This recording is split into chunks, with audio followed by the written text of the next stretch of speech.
Hello everybody, Janet Urban here, founder of Friends in Film. Welcome to our podcast.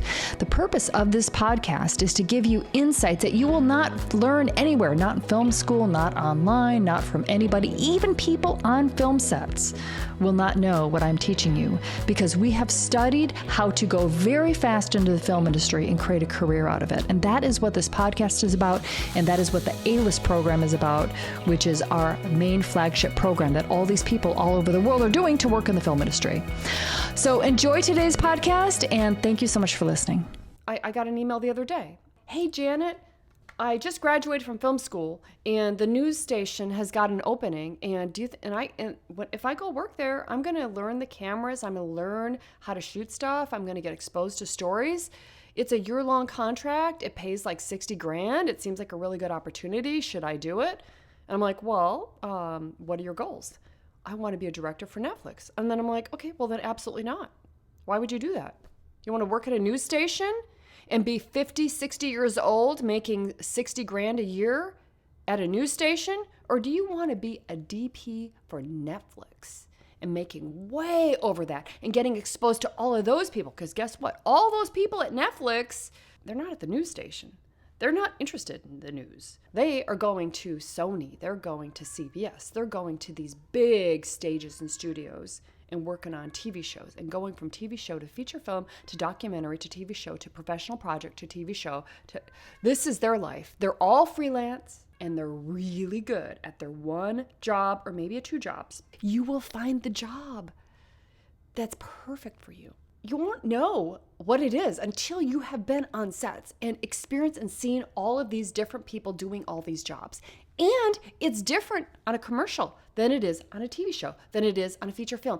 It feels different. I want you to start to dream and think of yourself in these high places with these people, but have an open mind on what your job might be. Because I fell into this. My first year in LA, $85,000. And right then and there, I had made more money than my parents, my brother, my sister, my cousin's family. I made more money than they did, and they were always the rich ones. You know, my dad was a teacher. He taught auto mechanics. You know, my mom worked hanging panties on little, hangers at Shopko. You know, that's where I'm from. $85,000. I couldn't even believe it. And I could not believe it when I went back home to Wisconsin and I'd see people that knew me back in high school and they're like, well, what are you doing? I'm like, I'm working in the film industry. And they're like, what? Yeah, I work in the film industry. I do documentaries. I do entertainment TV stuff. And they're like trying to figure out, what is that? Does that mean you work for a studio? I'm like, no, I'm freelance and I work. And still today, people don't get it. I'm like, I work on where there's camera and the big crew and all the lights and all the, it's like this big city happening there. Yeah, I'm there responsible for the sound. And then they're kind of like, okay. They're like, so does that mean that you do the music? I'm like, no. Some of you guys know that are already been on set. It's just the dialogue. But yes, what I want to tell you is that when you're on these sets, you're going to see what it's like to do a certain job in commercials. Then you're going to go to a feature film and you're going to work in maybe a different department there. It's going to give you a completely different experience than a TV show. But then even in TV, reality TV is a completely different game than scripted TV. You know, some of these shows on Netflix versus documentary. And you'll jump around in all of them. And you'll see where you want to be. You'll come in maybe as an actor, and then maybe you'll remain an actor because that's what you love to do, and you must do that. Great. Be an actor and also do another job on set. So you're there every single week. You are on a really good path, everybody. I could have gotten caught in a trap myself, and then I could not teach this. Like, I could just be doing documentary for the last 25 years. There are tons of people that just do documentary and they make $600 a day. They can travel the world doing documentary. There's nothing wrong with documentary. Documentary, you can do amazing things. You can win Academy Award, as you know, doing documentary. So I could have just done that. But I had higher aspirations. I'm like, okay, I can make $600 there, or I can travel the world and pay for it since I make so much freaking money doing commercials and work with top people. Like that, I knew it was top freaking work. That and union feature films. Those two, commercials and non-union feature films, top work. Like everybody in the whole industry goes, wow. So how you're thinking creates this most amazing life, and that it is so satisfying. So I just want to tell you, it's all worth it. It's not like it's easy. It's not like it's hard. It is really just, okay, if I want to make, and we'll just take $100,000 because I know it's like, okay, that's a decent amount of money. You're going to go way beyond that. If I'm serious about making $100,000 in the industry, what do I need to be doing? I need to be setting myself up to be freelance now. I need to be building those skills. I need to be getting it into my body by getting those jobs and being freelance and having stuff I can put on my resume, stuff like that just comes out of me that shows people that I'm already a freelancer. And then getting on these shoots every single weekend. You set up your relationships for the next 20 years, 30 years even. I'm going to be going on 30 years. That's crazy. 30 years in this business. And I started late. I was 28, 29. That's not really late. I think that's perfect, actually. But you can start in your 30s, and that's perfect. You can start in your 40s, and that's perfect. I think when you're too young, it's not as ideal, but you got plenty of time to mess up and make your mistakes when you're in your early 20s. For me, my early 20s was the worst time of my life, probably. You know why? I mean, for me, I think it was so bad because it's like you haven't done anything yet, but you wonder if you can. At the same time, you kind of have that false confidence, but you haven't proven it, and you hope that everything's going to work out. I don't know. You're just hungry to fucking do something. It's not a walk in the park to develop into somebody that is super successful in the film industry. It's not going to be a walk in the park, but it's so worth it. You know, there's going to be a lot of fear involved. There's going to be a lot of messing up involved. There's going to be a lot of not knowing what you're doing, but doing it anyway. There's going to be maybe even some of you beat yourself up. I mean, we're going to go through and feel all the emotions as we build this most amazing career. But that's because we're going for the most amazing career. You can feel all of the negative emotions, like just staying in the cave and not building the most amazing career. So you might as well feel all the all the emotions intense as you're doing something is like the ride of your life. Before you've done anything, all you have is your brave face, and you have a lot of hope. And then you go to college probably and you get overeducated. But now you got to become somebody, and you got to succeed in that big world. And you hope that the education that you got means something and it paved the way for you. But then you get in a job and you're like, oh, this is what I'm using my education for. A job, a lot of the same stuff you don't want to do. And it takes you into the area of feeling lost. And that makes it even harder to believe that you can have a different life. It seems like the dream that you had was just a dream. And you feel disappointed, you feel disbelief that, the dreams that you had are even possible, or that you're capable of having them because you keep going to the 9-to-5 job. And when you don't see results, you look for why. Why can't I get out of this? Why isn't this happening for me? And then what we look at, we will blame ourselves, and then we blame the world. We're like, it's too hard, other people want it, whatever. But it's a lost time. Many people, when they come across me, are in this very lost time. But lost times are where breakthroughs happen, because you've got a lot of energy in your body where you're like, I'm going to fucking do it. And that is so powerful. Now, in this lost time, we get into patterns that take us further into being lost. And what we do is we start buffering. So we try to make ourselves feel better by overeating. We overdrink. This is one of my favorite bars in Madison, Wisconsin, to numb the pain of not being where we want to be and feeling powerless to change it. You become the identity of the job that you're in because you've got to put effort on it to keep the job, and you've got to be thinking about it, and you don't want to.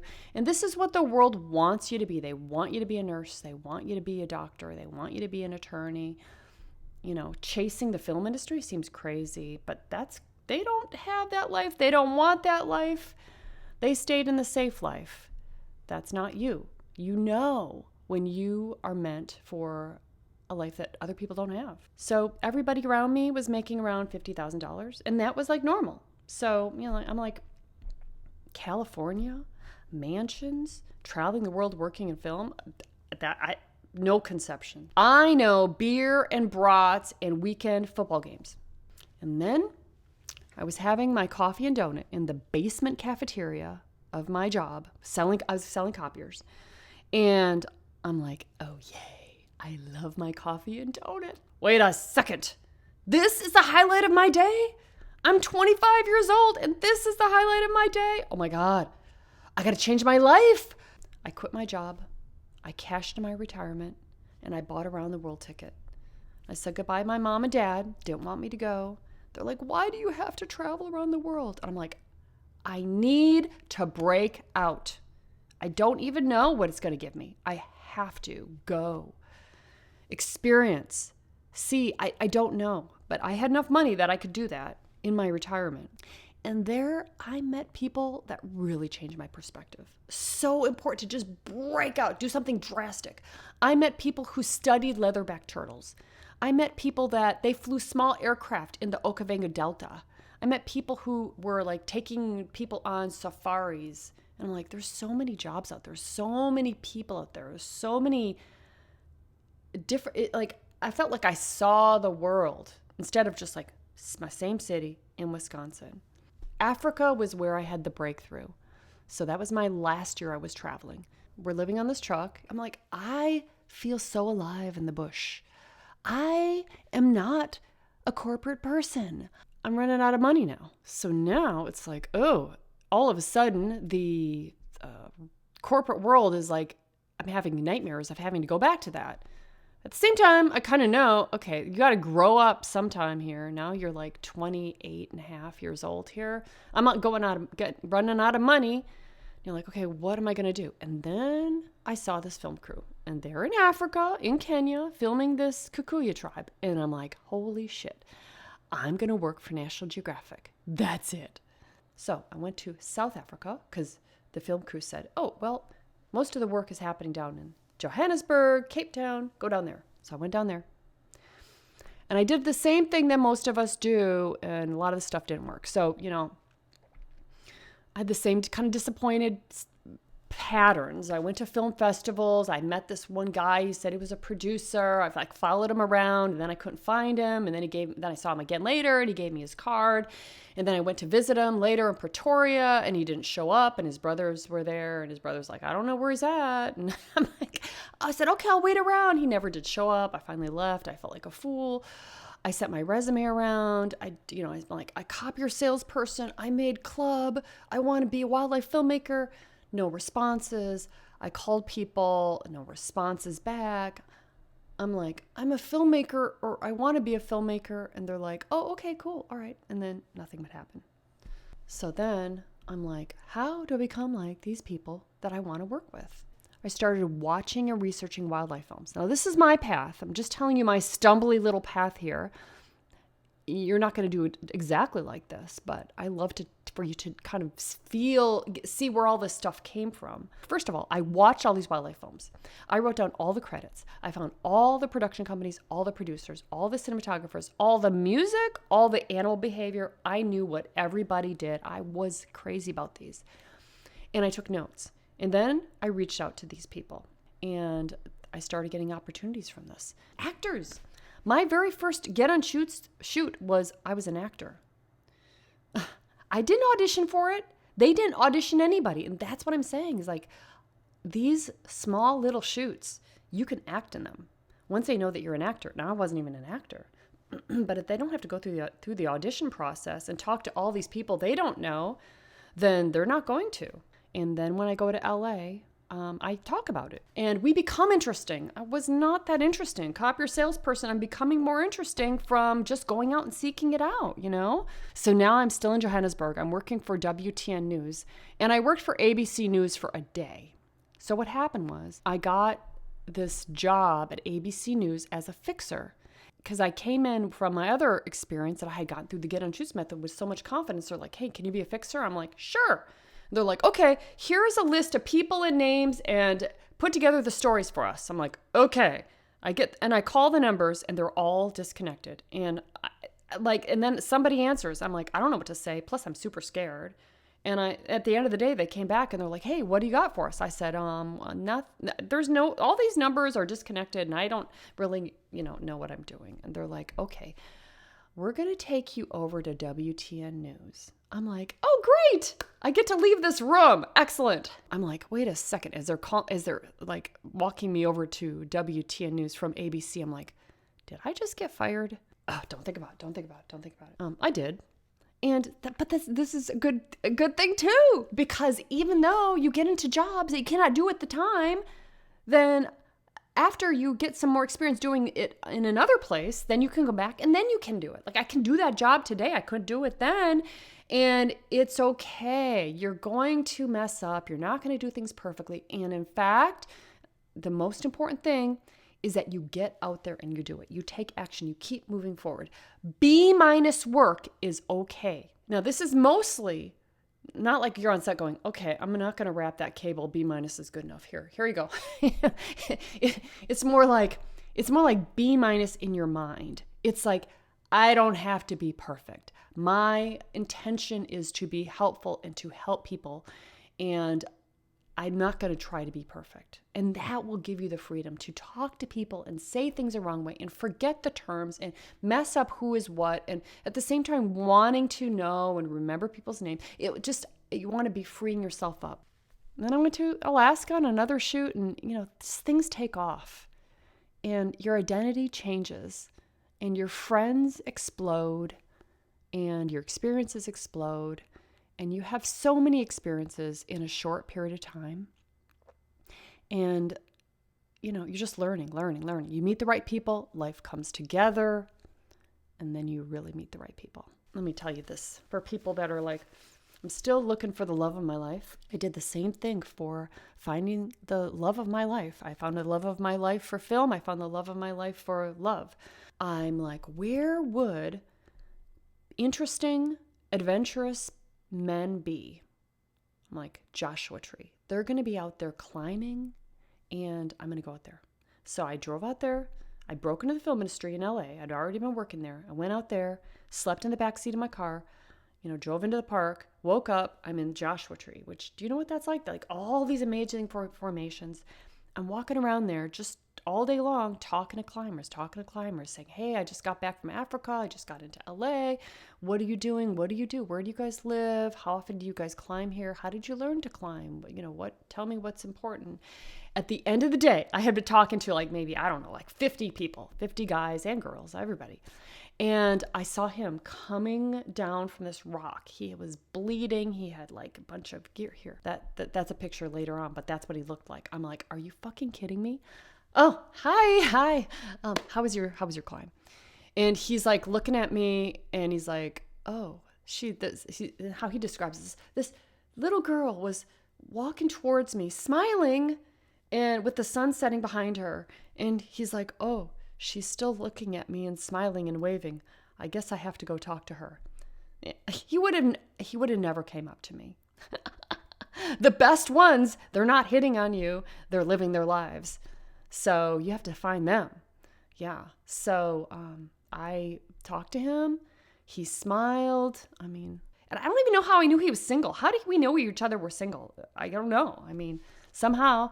And so then you think he called me? No, he didn't call me. He didn't. No, I had to call him. Anyway, I had to be somebody that had to believe that I was worthy of having more in my life. I was worthy of going after it, creating it. I was willing to feel the disappointment, go through the fear and the uncertainty. And I think that all of that difficult times and all of the exhilarating times, it's what makes it so sweet when you arrive and you're like, look at everything that I've gone through, everything that you've gone through, everything that we've gone through. Thanks so much for listening. And if you want to take your career to the next level in the film industry, go to friendsinfilm.com/join. That's friendsinfilm.com/join. You can sign up for our mini course, learn about the A-list model, and then you can take it all the way and do the A-list program. So that's friendsinfilm.com/join. Thanks so much for listening. Have a great day, everybody.